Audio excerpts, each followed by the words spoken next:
Okay, you guys, I just found something out and it's blowing my mind. Some of you may already know this, so don't come in the comments like, you didn't know that? No, I didn't. You know why? Because I live in the United States of America, where we have been brainwashed and not been taught about real history. Okay, if you guys go to the first video on this playlist, the simulation, I filmed it on January 11th, 2021. And it was showing how all of the times were different on every clock, every digital clock.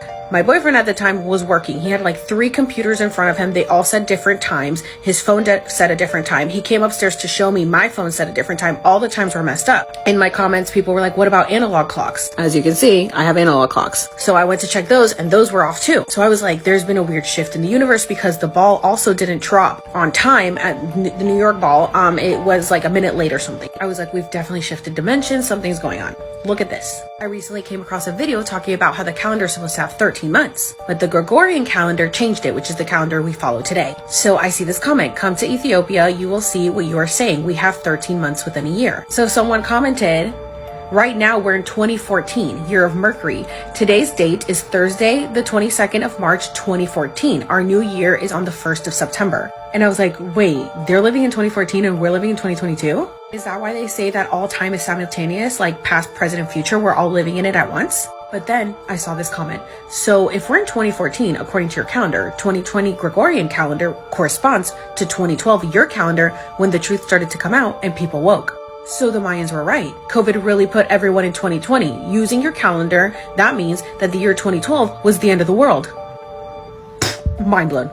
Okay, so of course I had to look up when our calendar started. It was in 1582. Ethiopian calendar started around AD 400.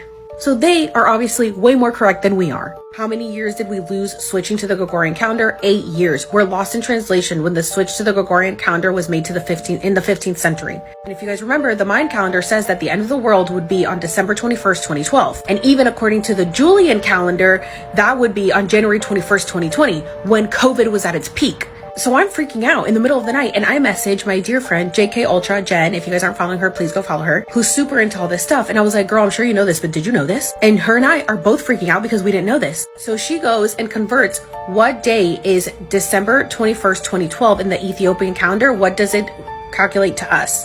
December 31st, 2019. So the last day of the world, according to the Mayan calendar, was on December 21st, 2012, if we had kept up with the original calendar. But because we switched it, it was December 31st, 2019. So in 2020, the new world started. So we have already shifted into a new dimension. And this is why everything is so different. This makes so much sense. Are you guys freaking out? Because I'm freaking out.